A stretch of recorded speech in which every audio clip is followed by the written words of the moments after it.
Hey, I'm Emily Harper, 28 years old, and if you'd told the high school version of me that I'd be living in a sleek one-bedroom apartment on the 15th floor of a high-rise in downtown Seattle, I'd have laughed in your face. Back then, I was the girl from a sleepy little town in Ohio, population barely 5,000, where the biggest excitement was Friday night football games or the county fair in August. But here I am, waking up to the soft patter of rain against floor-to-ceiling windows, the Puget Sound glittering in the distance on clearer days, and the constant hum of the city below me. My place isn't huge, about 700 square feet, but it's mine, all mine. Exposed brick walls, a tiny balcony where I keep a couple of herb pots, basil and mint that somehow survive my black thumb, and a kitchen with stainless steel appliances that I actually use. I love cooking on weekends, trying out recipes from TikTok or those fancy food blogs like homemade ramen or avocado toast with a twist. Weekdays, though, it's Uber Eats or whatever I can throw together after a 12-hour grind at the office. I work for a tech startup called NexusWave. Sounds pretentious, right? We're building some AI-driven app for project management that's supposed to revolutionize how remote teams collaborate.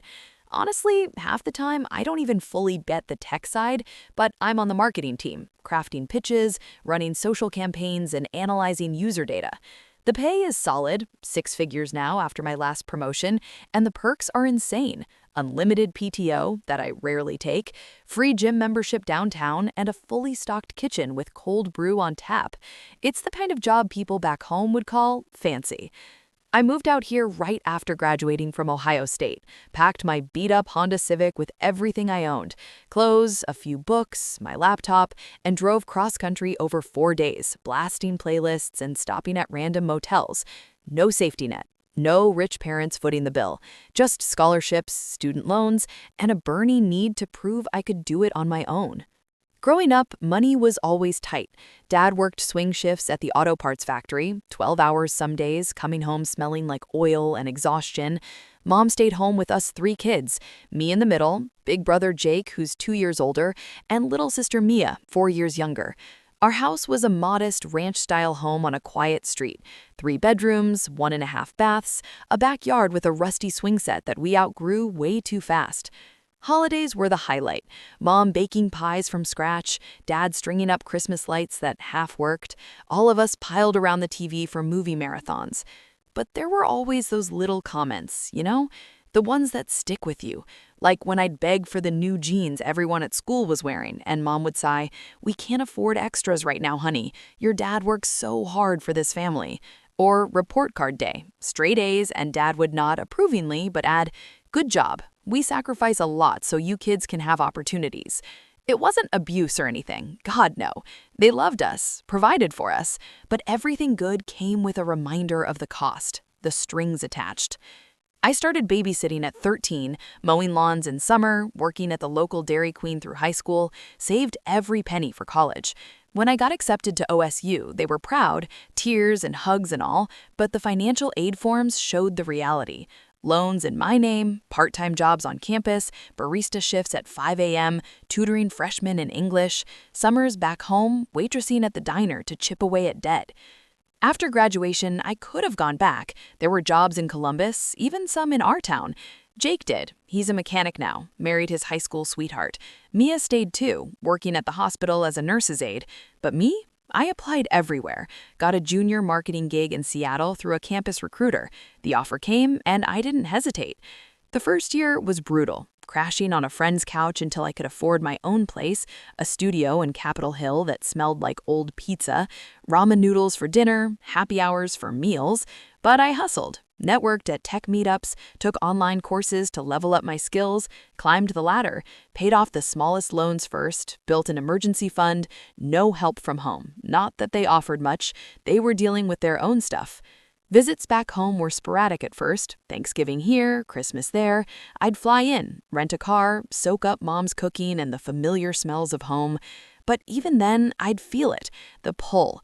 "Seattle's so far," Mom would say, hugging me a little too tight at the airport drop-off. "You sure you like it out there all alone?" Dad would grunt something about city crime rates or how real jobs were in manufacturing. I'd laugh it off. I love it, guys. The mountains, the coffee, the energy, and I'm not alone. I have friends. But deep down, I knew I was building walls, or maybe barriers, protecting this life I'd carved out, because independence tasted like freedom, and I wasn't ready to give that up. These days, my routine is clockwork. Alarm at 6:30, quick yoga session on the balcony if it's not pouring, shower, outfit, usually jeans and a blouse because our office is casual, then the walk to the light rail. Coffee from the indie shop downstairs, oat milk latte, extra shot, podcast in my ears about true crime or self-improvement, work till 6 or 7, gym or happy hour with coworkers, home to Netflix or a book. Weekends, hiking in the Cascades if the weather cooperates, brunches with my Seattle crew, people like me, transplants chasing dreams. I'm proud of it, damn proud. I pay my rent on the first, utilities auto-drafted, loans on track to be gone in 5 years, groceries, subscriptions, that overpriced skincare routine I splurge on. All me. No one can take that away. Or so I thought. Because even now, with all this distance, literal miles and metaphorical ones, one phone call, one visit, one sentence from back home, it can still unravel me, make me question everything, make me feel like the terrible, selfish daughter they sometimes hint I am. But that's getting ahead of myself. This is just the beginning, the calm before everything shifted. Thanksgiving weekend last year was when the cracks really started showing. I'd flown into Columbus the Tuesday night before Turkey Day, rented a mid-size SUV at the airport because the forecast called for snow, and driven the hour and a half back to our little town. The familiar sights hit me as soon as I got off the interstate. Flat fields, dusted white, grain silos rising like giants, the same faded billboards that had been there since I was a kid. By the time I culled into the driveway of the old ranch house, it was past midnight. The porch light was on, like always, and Mom was waiting at the door in her robe and slippers, arms already open. "You're too skinny, Emily," she said the second she hugged me, even though I'd actually gained 5 pounds from too many late-night takeout orders at work. That's how it always started. Inside, the house smelled exactly the same, pumpkin spice candle mixed with whatever casserole Mom had prepped earlier. Dad was asleep in his recliner, TV still on low, some old Western flickering. Jake's truck was in the driveway. He'd moved back into his old room temporarily after splitting with his fiancée at the time, and Mia's little Corolla was parked out front too. For the first time in years, all 3 kids were under one roof again. The next few days were a blur of family chaos, the kind that feels comforting until it doesn't. Wednesday was spent in the kitchen with Mom and Mia, chopping onions, making stuffing from scratch, arguing over whether the green bean casserole needed those crispy fried onions on top. It absolutely did. Jake and Dad disappeared to the garage to fix the snowblower that hadn't worked in 3 seasons. Cousins, aunts, and uncles started trickling in Thursday morning, coolers full of beer, kids running wild. The dining room table got extended with every extra leaf we owned, mismatched chairs dragged in from all over the house. Dinner was loud and perfect in that messy way. Plates piled high with turkey, mashed potatoes swimming in gravy, Mom's famous cranberry relish that only half the family actually liked. Everyone went around saying what they were thankful for. Jake said his new job at the dealership. Mia said the nursing program she'd just gotten accepted into. When it got to me, I kept it simple. My health, my friends, and all of you. Safe, neutral. Mom squeezed my hand under the table. But I noticed things that weekend that I'd somehow missed on shorter visits. Mom looked tired, really tired. Dark circles under her eyes that no amount of concealer hid. Dad was quieter than usual, picking at his food instead of going for thirds like he normally did. When someone asked him about the factory, he just shrugged and said, same old, then changed the subject. Black Friday, we did the tradition. Up at 4 a.m., piling into 2 cars, hitting the big box stores an hour away. It used to be fun, fighting over doorbursters, loading up on cheap towels and electronics we didn't need. This year felt forced. Mom kept checking prices twice, putting things back. Dad stayed in the car, napping, while we shopped. In the parking lot outside Target, bundled in coats and sipping terrible food court coffee, Mom pulled me aside. "Sweetheart, can we talk later? Just us?" My stomach did that little flip it always does when someone says that. "Yeah, of course. Everything okay?" She forced a smile. "Oh, sure, just some family stuff. Nothing bad." I let it go, but it nagged at me the rest of the day. That night, after the house finally quieted down, kids asleep on air mattresses, uncles snoring on couches, Mom tapped on my bedroom door. I was half asleep, scrolling Instagram under the covers in my childhood room. Same faded floral wallpaper, same twin bed with the dip in the middle, same glow-in-the-dark stars on the ceiling that had lost their glow years ago. She slipped in, closed the door softly, and sat on the edge of the bed like she used to when I had nightmares as a kid. Except this time, her hands were twisting in her lap. "Emily," she started, voice low, your dad and we're having a tough time right now." I sat up, heart already racing. "What kind of tough time?" She sighed, long and heavy. "Money, mostly. The factory cut overtime again, no warning. Bills are stacking up. And with Mia starting school next fall and Jake talking about getting engaged again, it's just a lot." I felt that familiar guilt creep in, the one that always showed up on visits. "Mom, I'm so sorry. How bad is it? Do you need?" She said quickly, waving her hand. No, we're not asking for anything. I needed to tell someone, and you're so good with money now, with your big job." I swallowed. "I can help, seriously, whatever you need." She shook her head, eyes glassy. "It's not just the money, honey, it's everything. You kids are all grown and gone. The house feels empty most days. We gave up so much, your dad working doubles, me skipping girls' trips so we could afford braces and sports and college applications. And now it feels like everyone's moved on." Her words landed heavy. "Mom, I haven't moved on. I'm right here." She looked away, toward the window where snow had started falling. "You're here for 4 days, then back to Seattle. We barely hear from you during the week. Calls are rushed, texts are quick. I know you're busy, but sometimes it feels like you don't need us anymore." I reached for her hand. "That's not true. I love you guys. I have a life there, a career, friends." "I know," she whispered, voice cracking. "And we're proud, so proud. But it hurts sometimes." We sat like that for a while, me promising more calls, longer visits, maybe coming home for Christmas and spring break. She cried a little, I cried a little. By the time she left my room, she seemed lighter, relieved. I flew back to Seattle on Sunday with a suitcase full of leftovers and a heart full of resolve. I'd call more, FaceTime on Sundays, send little care packages, be better. I had no idea that conversation was just the opening act, because over the next few months, the calls started coming more often, the stories got heavier, and the guilt, the one I thought I'd outrun by building my own life, began to tighten its grip. Back in Seattle after Thanksgiving, I told myself I was going to do better. I set a recurring reminder on my phone, "Call Mom, Sunday, 7 p.m. I even added little heart emojis to make it feel less like a chore. For the first couple of weeks, it worked. We'd talk for 20, 30 minutes, me curled up on my couch with a glass of wine, her in the kitchen wiping down counters after dinner. She'd update me on the neighbors, Dad's bad knee acting up, how Mia aced her midterms.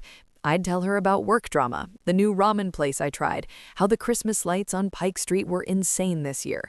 Normal stuff. It felt good. But by mid-December, the calls started shifting.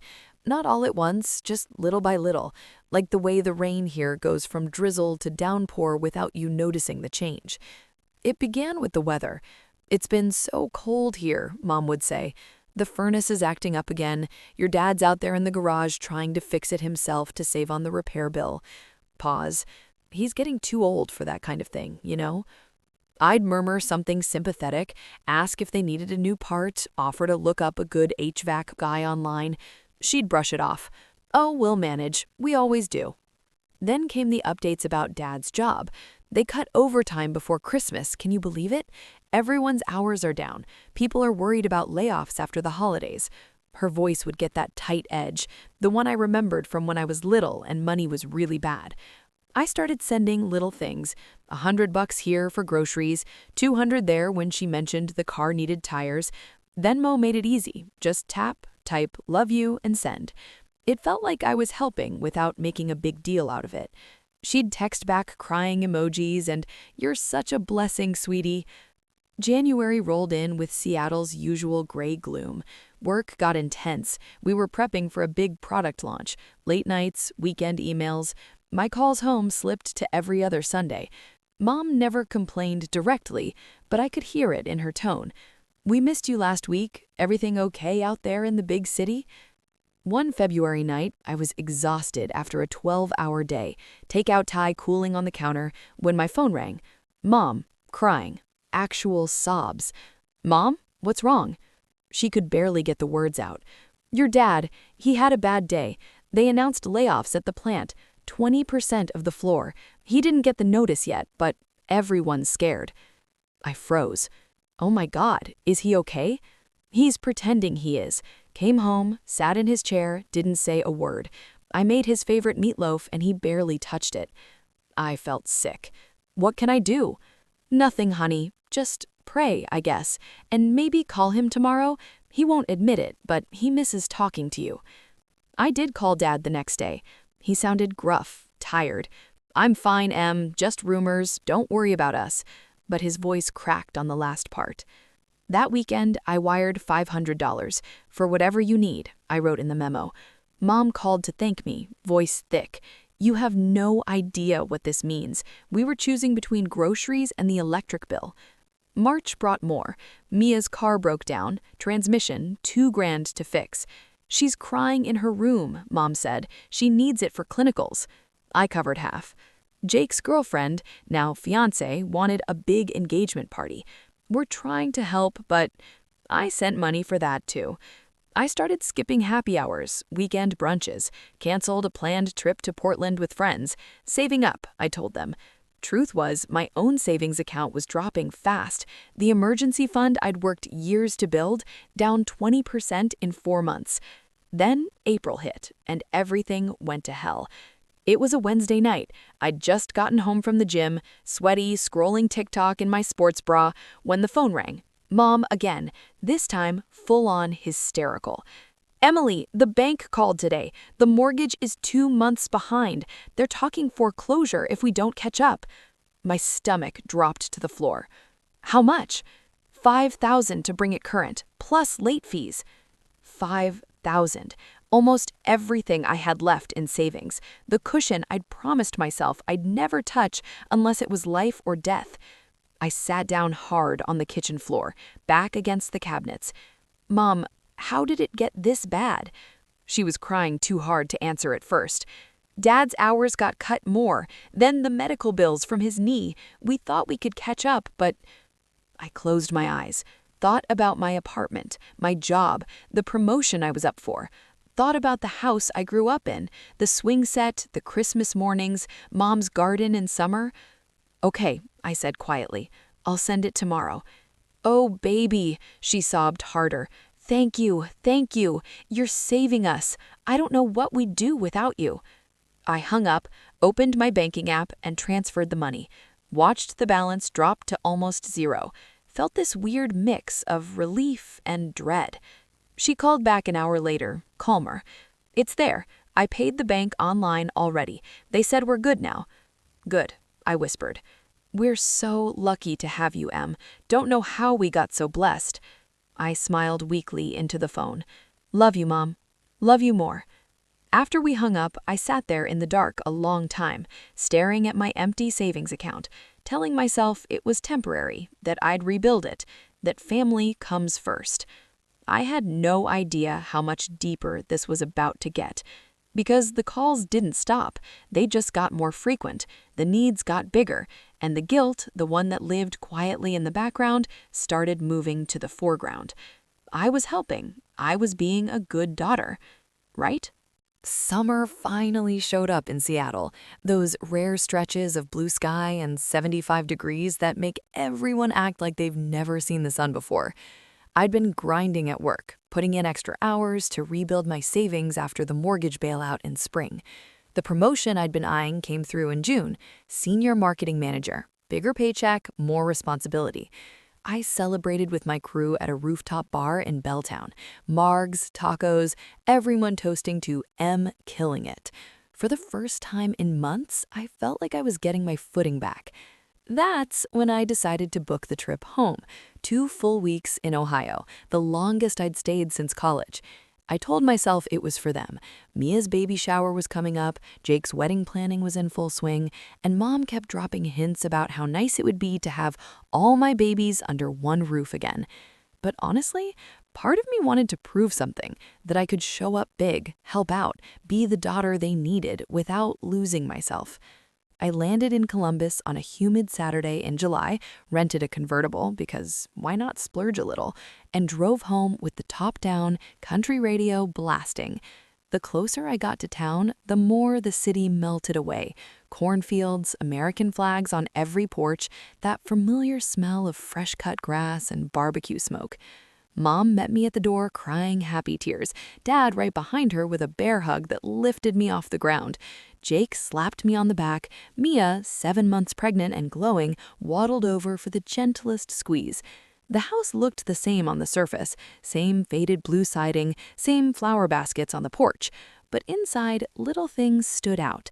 The living room carpet was more worn, the kitchen cabinets could have used a fresh coat of paint, and the AC unit rattled like it was on its last breath. The first few days were golden, lazy mornings on the porch with coffee, helping Mom in her garden, weeding tomatoes while she told me every piece of town gossip, barbecues in the backyard with Jake manning the grill. I took Mia shopping for baby stuff, crib, stroller, the cutest tiny onesies, and insisted on paying. "Let me spoil my niece or nephew," I said. She teared up and hugged me in the middle of Target. Dad and I had our moments too. I drove him to a couple of job interviews. He'd picked up part-time work at an auto shop after the factory hours stayed low. He didn't talk much on the rides, but one afternoon he said, "Proud of you, kid, making it out there in that big city." It was the closest he ever got to emotional. But by day 5, the comments started slipping in, subtle at first. At dinner one night, Mom's fried chicken, mashed potatoes, sweet corn fresh from the farm stand, Uncle Rake raised his beer and grinned at me. "Here's to Emily, living the high life out west while the rest of us peasants hold down the fort." Everyone laughed, but it landed weird. Mom jumped in quick. "She's our rock now, sending money when we need it, coming home to help. We're lucky." I smiled, but my cheeks burned. Later, washing dishes with Jake, he said, "Must be nice, huh? Fancy job, no kids, rent covered by that big salary. Wish I had your problems." He was joking, mostly, but there was an edge. Mia chimed in one afternoon while we folded baby clothes. "You're so lucky you get to travel and do whatever. I'm going to be stuck here forever with diapers and night feeds." I brushed it off, told myself they were just teasing, that I was being sensitive. One sticky evening, Mom and I were alone in the kitchen making lemonade, fresh lemons, real sugar, the way she always did. The guys were out back with a bonfire, Mia napping on the couch. She handed me a knife to slice lemons and said, casual as anything, "Honey, have you ever thought about moving closer, or at least somewhere with remote work? So many companies let people do that now." I laughed. "Mom, my whole team is in Seattle. The office, the culture, it's all there." She nodded slow, stirring the pitcher. I know. Just, we miss you. And with the baby coming and your dad's health stuff, it'd be nice to have you around more, for good." My stomach tightened. "I visit, I call, I help with money when—" "Oh, sweetie, it's not about the money." She set the spoon down, eyes soft. "It's about family being together. We need you, more than just checks in the mail." That night, I couldn't sleep. Lay in my old bed, listening to crickets, staring at those faded glow stars on the ceiling. I loved them, I did. But every time I came back, it felt like stepping into quicksand. The longer I stayed, the harder it was to leave. I overheard Mom on the phone the next day, thought I was out running errands. She was in the laundry room, voice low. "She's so independent now, Linda. Barely calls unless I reach out first. Acts like she doesn't need us old folks anymore." My chest caved in. Was that really how they saw me? After everything I'd sent? After flying home, paying for baby stuff, helping Dad? I walked into the kitchen pretending I hadn't heard, smiled big, helped plan Mia's shower, took everyone out for ice cream, played the perfect daughter. But inside, something was shifting. The guilt was still there, huge and heavy, but now there was anger mixed in. Resentment, because no matter how much I gave, time, money, energy, it never seemed to fill the hole they kept pointing at. And I was starting to realize that hole might not be mine to fill. Little did I know, the real storm was still coming. That conversation in the kitchen, just a warm-up. 10 days into my 2-week visit, and the Ohio humidity was starting to feel like a metaphor for everything else. Thick, heavy, impossible to escape. I'd been running on pure adrenaline, up early to help Mom with breakfast, running errands, painting the nursery with Mia, fixing the leaky faucet in the guest bath because Dad's knee was acting up again. I told myself I was earning my keep, that this was what family did. Work had been understanding about the time off. Unlimited PTO is great until you realize you feel guilty taking it, but I was still checking emails on my phone, joining quick Zoom calls from the back porch when no one was around. The promotion meant more eyes on me, and I couldn't afford to drop the ball. My savings were creeping back up, slowly but surely. I'd even treated everyone to a big steak dinner at the nicest place in the next county over. Mom kept saying, "You don't have to do all this," while beaming like I'd hung the moon. Then Mia went into labor 3 weeks early. It happened on a Wednesday night. We'd just finished watching some dumb reality show. Everyone piled on the sectional, bowls of popcorn everywhere, when Mia gasped and grabbed her belly. Water broke right there on the couch. Chaos. Dad grabbing keys, Jake yelling for towels, Mom barking orders like a general. I drove the SUV to the hospital because I was the calmest, Mia in the passenger seat breathing through contractions, Mom in the back holding her hand. Hours in the waiting room. Bad coffee, fluorescent lights, pacing. Then the cry. Tiny, fierce. And the nurse came out smiling. Healthy boy, 6 pounds, 2 ounces. Mom's doing great. We all lost it. Tears, hugs, Dad's voice cracking when he said, "Another grandson." We named him Landon James, after Dad's dad. The next 48 hours were a blur of hospital visits, balloons, photos. I bought the biggest teddy bear in the gift shop, paid for the professional newborn photos the hospital offered, sent announcements to everyone on the family group chat. Mia looked exhausted but radiant, holding that little bundle like he was the whole world. For a minute, everything felt perfect, like this was why I came home. But perfection never lasts in my family. 2 days after we brought Mia and Landon home, things turned. It started small. Dad's part-time gig at the auto shop ended. Slow season, the owner said. Unemployment benefits were running out. The hospital bill for the early delivery was going to be brutal, even with insurance. Mom kept dropping comments. "We'll figure it out. We always do." But her eyes said different. I offered to cover whatever came in. "Just send me the statements." She hugged me tight and whispered, "You're an angel." Then came the family meeting.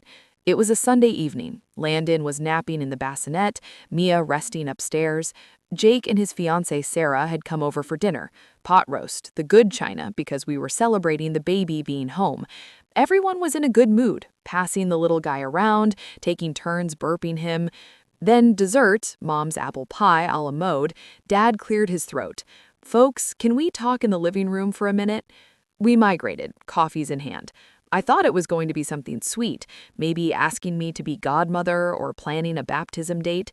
Instead, Dad sat in his recliner, Mom beside him on the couch, Jake and Sarah on the love seat. They looked rehearsed. "Emily, honey, sit down." I perched on the ottoman, that flip in my stomach again. "What's up?" Dad leaned forward, elbows on knees. "We've been doing a lot of thinking about the future. This house, the bills, the kids, the new grandbaby." Mom picked it up. "We love having you here. These 2 weeks have been a blessing. Seeing you with Landon, helping out, it's reminded us what family really means." I smiled, waiting for the sweet part. "But we can't keep going like this," Dad said. "The money stuff, it's worse than we've let on. House payments behind again, credit cards maxed out. My knee needs surgery, but we can't afford the deductible." I swallowed. "How much do you need? I can—" It's not just a check this time, Mom cut in gently. We need more than that, long term. Jake spoke up. We're all pitching in where we can. I'm picking up extra shifts. Mia's going back to work part-time once the baby's bigger. Sarah's helping with wedding costs. Sarah nodded. Family sticks together. Then Mom dropped it. We need you to move back, Em, or at least commit to helping regularly, like a set amount every month, and maybe look for a job closer. Remote, if you can swing it. Be here, for real. The room went quiet, except for Landon's soft snuffles from the bassinet. I stared at them. Move back? I have a career in Seattle, senior manager now, my whole life. We know, Dad said gruffly, and we're proud, but look at everything we did for you kids, put you first, sacrificed. And now when we're the ones struggling? Mom's eyes skilled. After everything we gave up, college money, vacations, new cars so you could have braces and lessons and applications, we just want our family together. Is that too much to ask? My throat closed.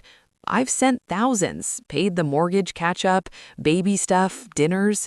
I'm here now. And we're grateful, Jake said, but it's not the same as being here, contributing like the rest of us. Mia came downstairs then, like clockwork, Landon in her arms. She didn't say anything, just nodded along with the others. I felt cornered, like the walls were closing in, all of them staring at me, waiting. I need to think, I managed. Mom reached for my hand. Take your time, honey, but think about what really matters. Family. That night, I barely slept, packed my suitcase quietly at 2 a.m., changed my flight to first thing Monday. Morning came too fast. Everyone at the kitchen table acting like nothing happened. Pancakes, bacon, baby coos. I stood up, bag by the door. I'm heading out today. Got a work emergency. Shock. But you have 4 days left. I know. I'm sorry. Mom's face crumpled. Why? Because we asked for help? Real help? No, because... I looked at all of them. I've been helping. A lot. But it's never enough, is it? Silence. Then Mom whispered, voice breaking, I guess we raised an ungrateful child after all. That sentence, it sliced clean through me. Ungrateful. After everything I'd built, sacrificed, sent, I felt 10 years old again. Small, terrible. I grabbed my keys. Goodbye. Walked out without looking back. Drove to the airport in a daze. Cried on the plane the whole way home. Because no matter how independent I'd become, no matter how much I'd given, one sentence and I was right back to feeling like the worst daughter in the world. I don't even remember the drive to the airport. It's a blur of cornfields whipping past, country radio turned low, my hands gripping the steering wheel so hard my knuckles went white. I'd left a note on the kitchen counter, something short and vague about a work crisis that couldn't wait. Cowardly, maybe, but I couldn't face another round of tears and accusations at 6 a.m. The rental car drop-off, security, the gate, all autopilot. I boarded the plane in a daze, claimed my window seat, and stared out at the tarmac while the safety video played. As soon as we were airborne, climbing over the flat Ohio landscape shrinking below, the dam broke. Quiet tears at first, then full-on ugly crying into a crumpled airline napkin. The flight attendant brought me a coffee I didn't drink and a little pack of tissues without saying a word. I must have looked wrecked. 5 hours to Seattle. 5 hours to replay that breakfast scene on an endless loop. Everyone gathered around the oak table that's been in our family since I was in diapers, Mom in her robe, Dad with his coffee, Jake feeding Landon a bottle while Sarah buttered toast, Mia still in pajamas looking exhausted but happy. They'd acted surprised when I walked in with my suitcase, but not shocked, like they knew something was off. "You're leaving already?" Mom had asked, voice small. "You still have 4 days." I got a call from work last night. I lied. Big issue with the launch campaign. They need me back ASAP. Dad frowned. On a Monday morning? Can't it wait till after your vacation? I shook my head. It's senior level stuff. I can't drop the ball now. Jake handed the baby to Sarah and leaned back, arms crossed. Convenient timing. The air shifted, thickened. Mom stood up slowly, dish towels still in her hands. Emily, sit down a minute. We need to finish talking about what we started last night. I heard everything last night, and I've thought about it. I can't move back. I won't. My life, my career, it's in Seattle. Silence. Then Mom's eyes filled. So that's it? You're just going to keep sending checks from 3,000 miles away and call it family? No, I'm going to keep living my life, the one I built, the one you always said you wanted for me, better than what you had. Dad spoke up, gruff. We did want better, and we gave up a lot to make sure you kids got it. Seems like you forgot that part. I felt the heat rising. I haven't forgotten. I remember working doubles at the diner to help with bills in high school. I remember scholarships and loans because college funds weren't there. I remember sending money home every time there was a crisis, which is a lot lately. Mia finally spoke, rocking Landon gently. We're grateful, Em, really, but money isn't the same as being here, holding your nephew, helping Mom when Dad's knee flares up, being part of this. I looked at all of them, my family, these people I loved more than anything, and felt something snap inside. I've been part of this. I flew home for 2 weeks, paid for baby stuff, hospital photos, dinners out, fixed things around the house, sent thousands when you asked. But it's never enough, is it? There's always one more thing, one more sacrifice I'm supposed to make. Jake snorted. Poor Emily, big city problems. Stop. My voice cracked like a whip. Everyone froze. I'm proud of what I've built. I pay my own bills. I worked my ass off to get where I am. And yeah, I help when I can, but I'm not moving back to a town where my job options are waitressing or commuting 2 hours. I'm not giving up my promotion, my friends, my life, because you want me on standby for every emergency. Mom stepped closer, tears streaming now. We don't want you on standby. We want you home, with us, like a real family. And what does that make me now? I asked quietly. Fake family? She didn't answer, just looked at me with this mix of hurt and disappointment that gutted me. Dad tried the practical angle. You could go remote, plenty do, get a place nearby, help with the mortgage, the baby. No, I picked up my keys. I love you all, but I can't be your safety net anymore. Not like this. I turned toward the door. That's when Mom said it. Soft, almost a scream, but it hit like a scream. Ungrateful child. The words hung in the air. Ungrateful. I stopped dead, hand on the doorknob. Every memory flashed. Christmases with secondhand gifts wrapped like treasures, Mom skipping new clothes so we could have school supplies, Dad working doubles, coming home bone-tired, but still tossing a football with Jake, the way they cheered at my graduation, even though they couldn't afford to help with tuition, and me, sending money, visiting, calling, trying. Ungrateful. I felt it everywhere, in my chest, my throat, behind my eyes, like I'd been punched in the soul. I didn't turn around. Couldn't.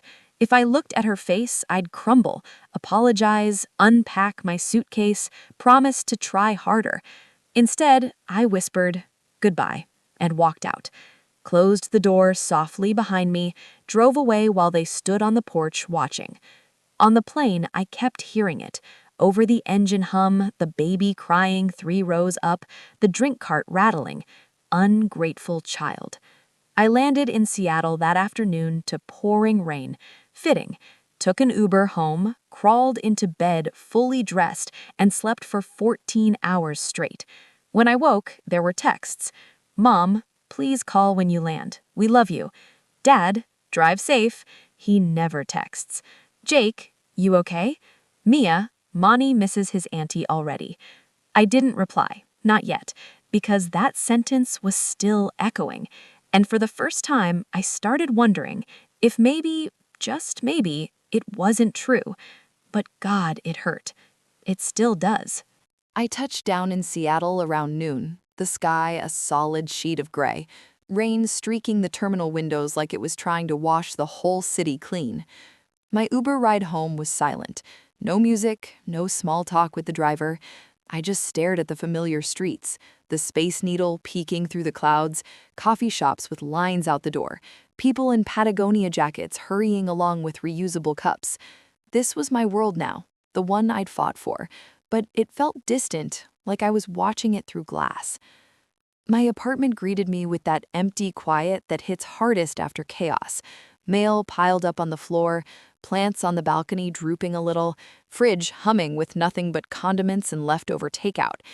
I dropped my suitcase in the hallway, kicked off my shoes, and went straight to bed. Didn't even change, just pulled the duvet over my head and let the exhaustion take me.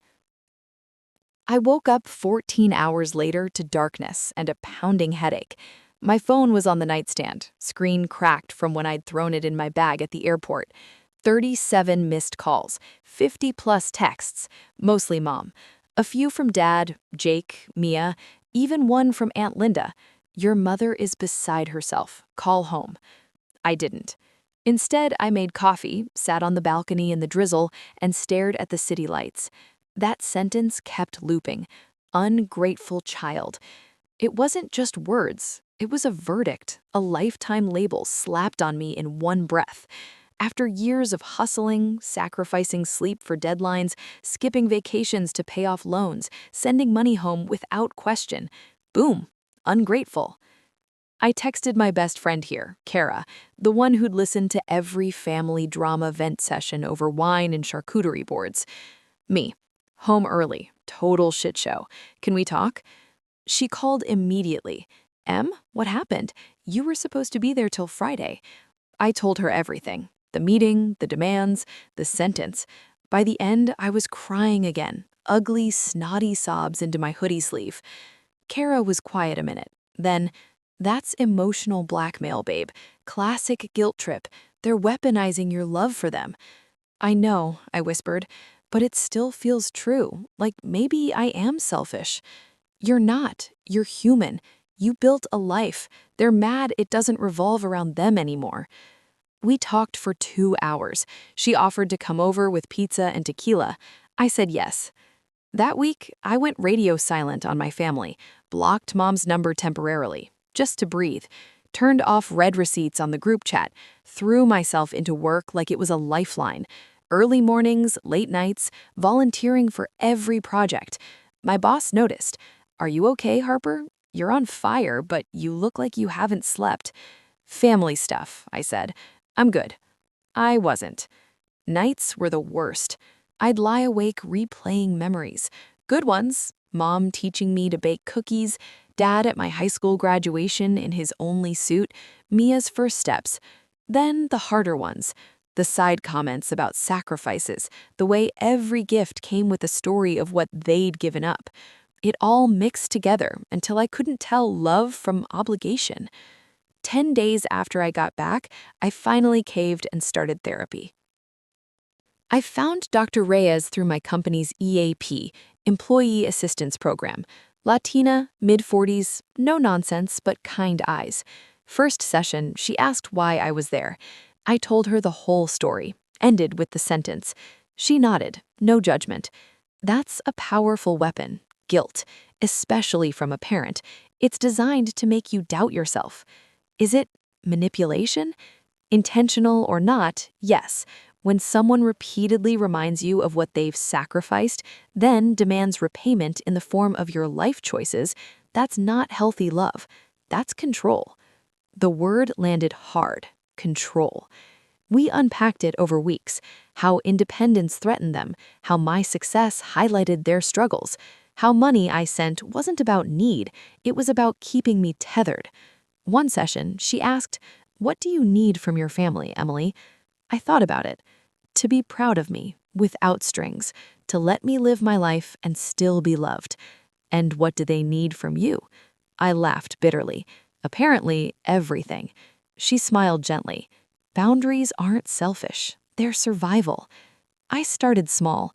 Unblocked numbers but set Do Not Disturb for family. Replied to texts with short, neutral answers. Doing okay, busy with work. No details, no openings for guilt. Mom sent long voice messages, crying, apologizing, then sliding back into, "We just miss you so much. The house feels empty." I listened once, then stopped. Dad texted once, "Your mom's not sleeping. Maybe give her a call?" I didn't. Not yet. Jake tried anger. "Way to bail when we need you most. Real mature." Mia sent baby pics. Landon smiling, tiny hands reaching. Caption, "He misses Auntie M." That one almost broke me. Almost. But I held the line. Work friends kept me afloat. Kara organized a girls' weekend in Leavenworth, cute Bavarian town in the mountains. Wine tasting, spa day, hiking, no family talk allowed. I laughed for the first time in weeks. I started running again, trails around Green Lake, headphones blasting empowering playlists, rebuilt routines, meal prepped, bought new plants for the balcony, little acts of reclaiming my space. Savings ticked up again. I paid myself first, automatic transfers before anything else. 3 months post-blow-up, I felt steadier. Not healed, but not drowning. Then the letter came. Handwritten. Mom's cursive on the envelope. Thick stationery, the kind she saved for special occasions. I waited 2 days to open it. Inside, 4 pages. Apologies first. "I'm so sorry for what I said. I was hurt and scared and lashed out." Then the pivot. "But you have to understand how hard this is for us, watching you choose that life over your family. We're getting older. Dad's health isn't great. Landon's growing so fast and doesn't even know you." More tears, more guilt. Ended with, "Please don't be a stranger. We love you more than anything." I read it 3 times, cried again. Then I wrote back, 1 page. "I love you all too, but I can't be who you need me to be, not at the cost of who I am. I'll visit when I can, call when I can, help when I truly can. But the guilt trips stop here. I'm not ungrateful. I'm growing." Mailed it. No reply expected. That was 6 months ago. I still hear the sentence sometimes, in quiet moments, when a family holiday pic pops up on Facebook. But it doesn't own me anymore. I'm learning that love doesn't mean surrender, and independence isn't ingratitude. It's just freedom. It's been over a year now since I walked out that door. December in Seattle, twinkling lights on every balcony, holiday markets popping up downtown, the air crisp with pine and coffee. I'm 30 now, promoted again. Dating Alex, this sweet software engineer I met at a friend's rooftop barbecue last summer. He's kind, funny, zero drama.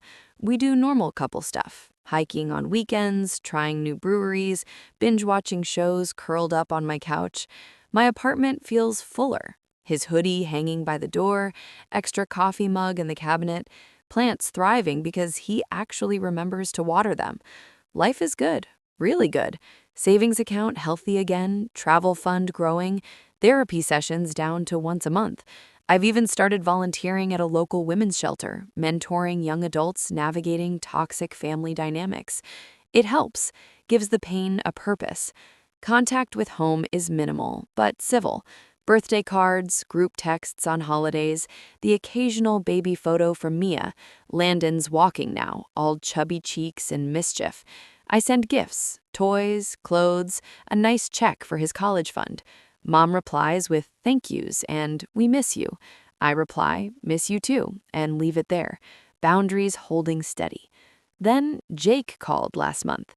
I almost let it go to voicemail. His name on the screen still triggers that old tightness in my chest. But curiosity won. "Hey," I answered, neutral. "M." His voice was rough, tired. "Got a minute?" "For you? Always." Sarcasm slipped in before I could stop it. He sighed. "Look, I deserve that. I was a dick last year." Silence stretched. "I'm calling because Mom's not doing great. Depressed, like really bad. Barely gets out of bed some days. Doctor put her on meds, but she keeps saying it's because you left, that the family's broken now." My stomach dropped. Classic move, send the brother to deliver the guilt bomb. "I'm sorry she's struggling," I said carefully, "but that's not on me." Come on, Em, you know how she is. She's convinced you hate us. I don't hate anyone. I just can't live the life you all want. He got quiet. Then, fine, whatever. Just thought you should know. He hung up angry. I sat there staring at my phone, heart racing, old patterns trying to pull me back in. Alex found me like that on the couch, listened while I vented. You don't owe them your mental health, he said simply. You've done more than enough. I knew he was right, but the seed was planted, doubt creeping in again. A week later, Mia called.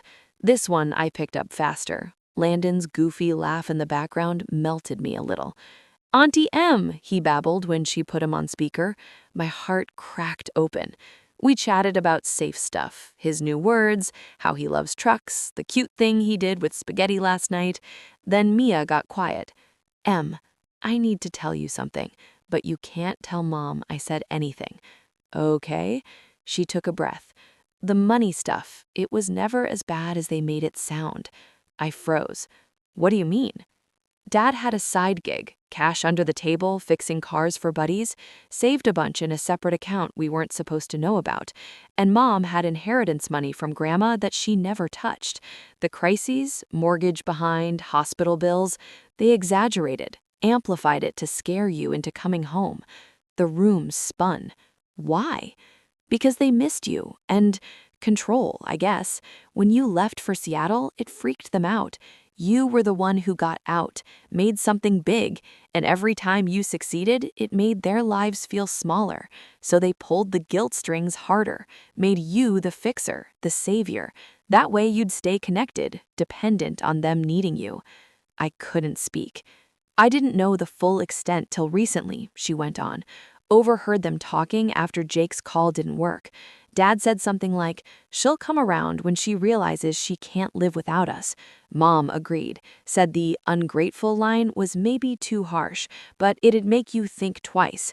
That sentence, weaponized, planned fallout.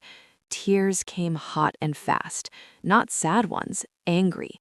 I'm so sorry, Em, Mia whispered. I went along because I was scared too. Pregnant, broke, stuck here.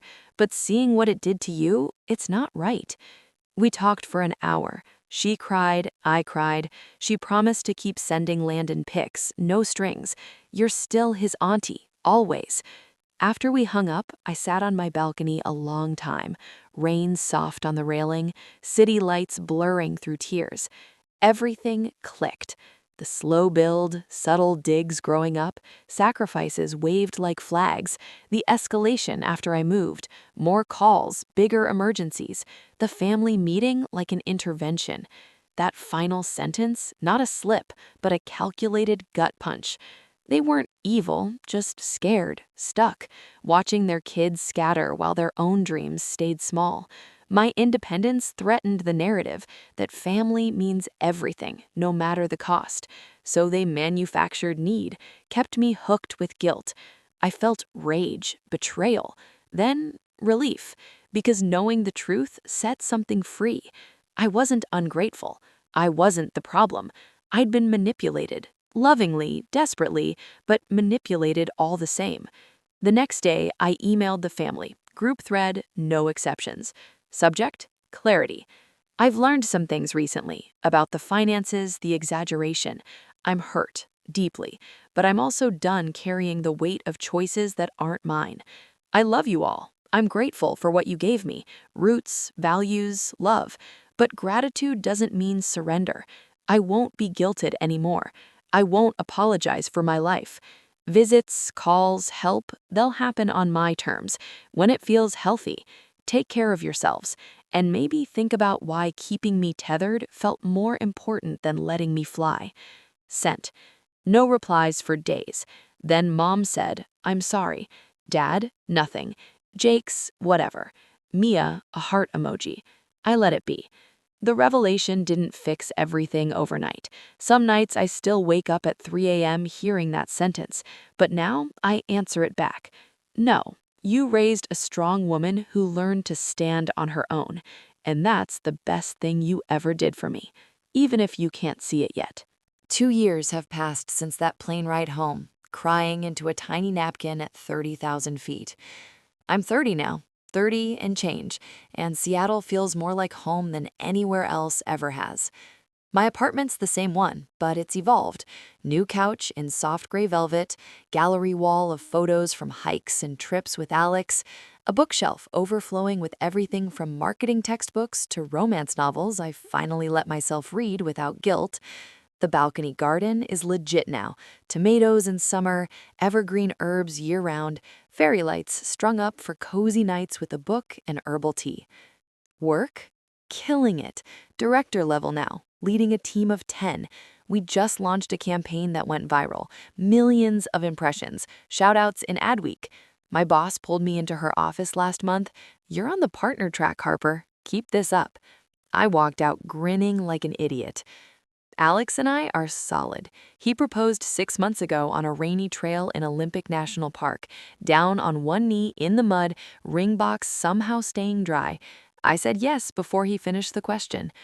Wedding planning is low-key. Small ceremony on the Sound next fall, tacos and craft beer reception, no big drama. My Seattle family, Kara, the work crew, hiking buddies, they're all in it. Blood doesn't show up yet. We'll see. Therapy with Dr. Reyes wrapped up officially last spring, but I still check in when the old echoes get loud. Holidays are the trigger. Thanksgiving rolls around and I can feel it, that phantom pull toward Ohio, the ghost of mom's stuffing and the warmth of the crowded house. But I don't book the flight. Instead, Alex and I host Friendsgiving, 20 people crammed in, potluck style, board games till midnight. It's messy and loud and mine. Healing didn't happen in a straight line. There were relapses, like the first Christmas after the blow-up. I sent gifts, generous ones, for Landon, for the new baby Mia had last year, for everyone. No card from me, just the presents. Mom sent back a box, every item unopened, with a note. "We can't accept these until you come home and talk." I stared at that box for days, almost caved, almost called and begged forgiveness for existing. Alex found me crying over it. "You don't have to play their game," he said. We donated everything to a local shelter.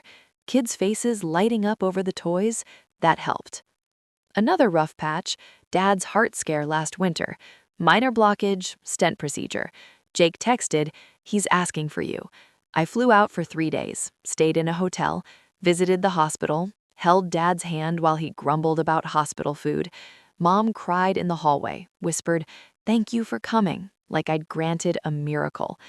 I kept boundaries firm. No overnights at the house, no promises of moving closer. When Mom started in, "Now that you've seen how fragile life is," I cut it off gently.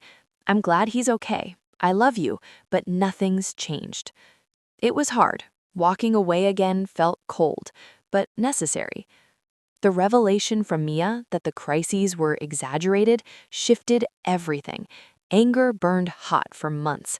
How dare they? How many nights had I lain awake transferring money I couldn't spare, canceling plans, shrinking my life to fix theirs? Therapy helped burn it down to embers. Dr. Reyes said, "Forgiveness isn't for them, it's for you, so the story stops owning you." I'm getting there. I see it clearer now. They didn't wake up one day plotting to manipulate me. It was gradual. Small-town dreams deferred, kids leaving one by one, empty nest hitting harder than expected.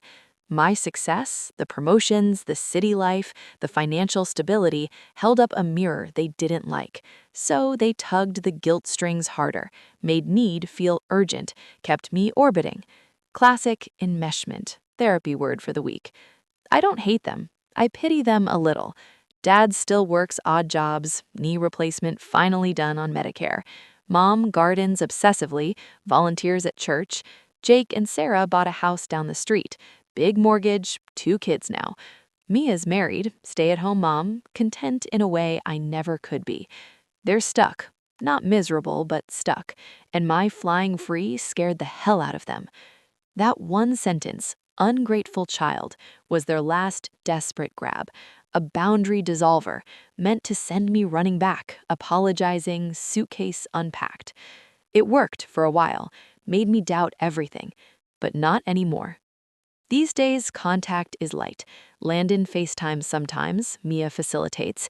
He calls me Auntie shows me his trucks, asks when I'm coming to see his new swing set. I promise soon, and mean it. Maybe next summer. A short visit, hotel stay, clear start and end dates. Mom sends birthday cards, handwritten, always the same closing. All our love forever. I keep them in a box, not thrown away, not on display. Healing looks like this. Mornings where I wake up without the weight first thing. Laughing with Alex over stupid memes. Planning our honeymoon in New Zealand. Running 10Ks with Kara, crossing finish lines stronger every time. Mentoring that 19-year-old at the shelter, first-gen college kid from a family just like mine. Telling her, you're allowed to choose yourself. It doesn't make you bad. Feeling pride instead of guilt when I check my bank balance.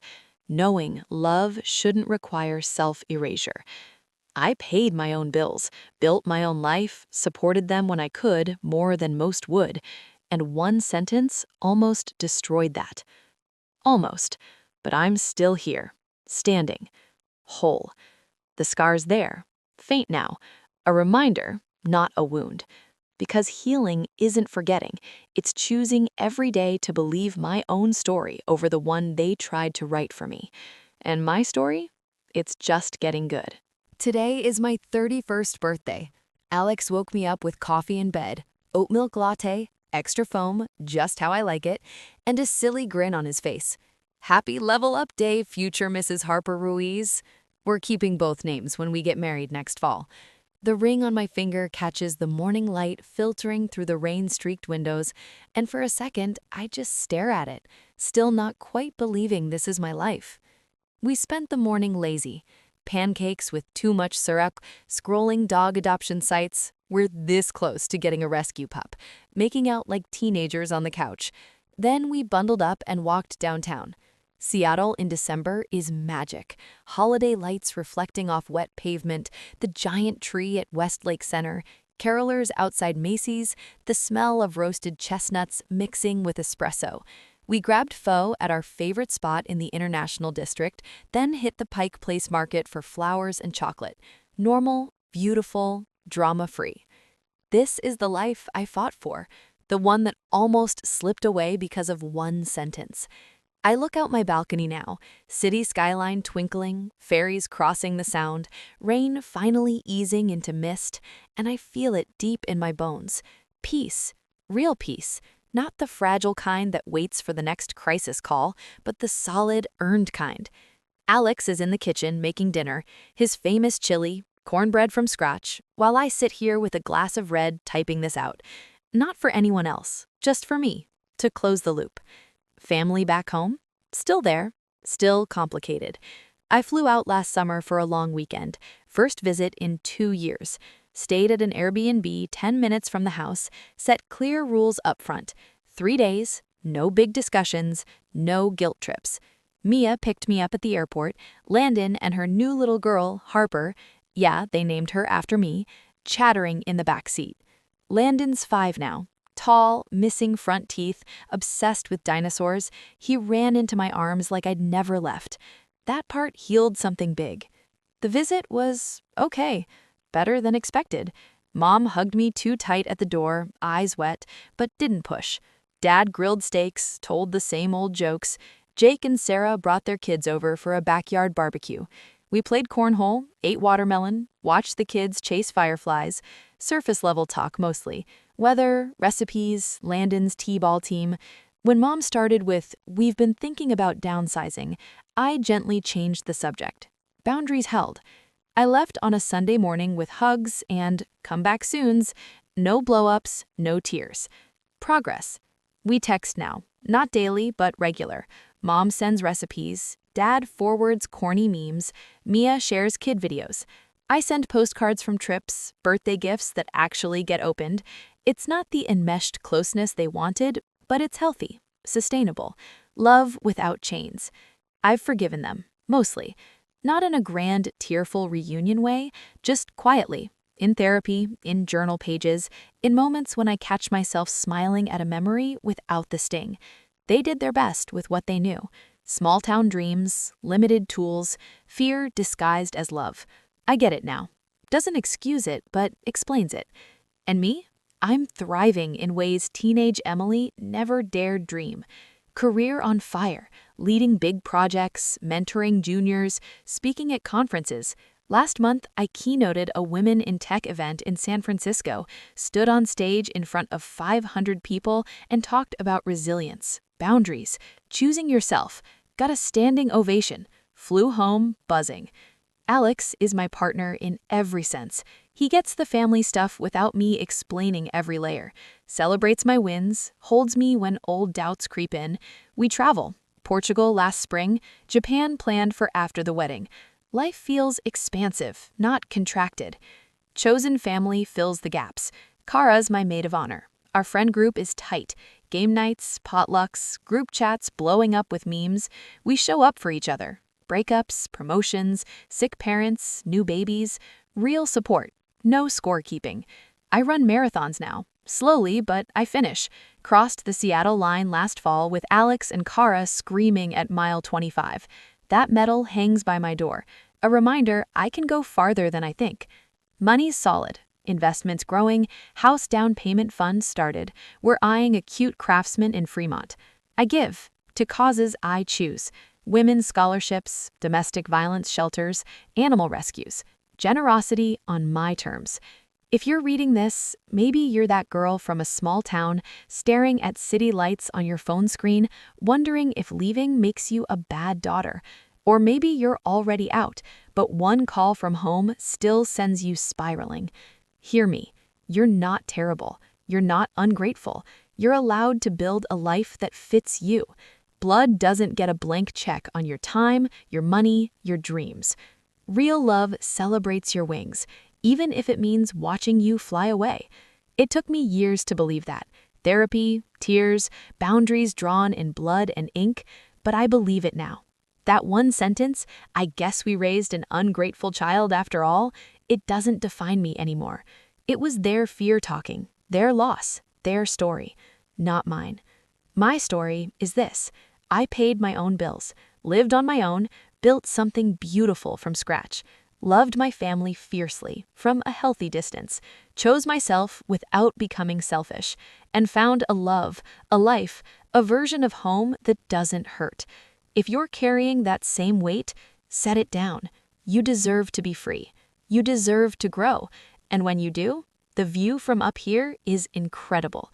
Happy birthday to me. Here's to the new beginning, the one that's been mine all along.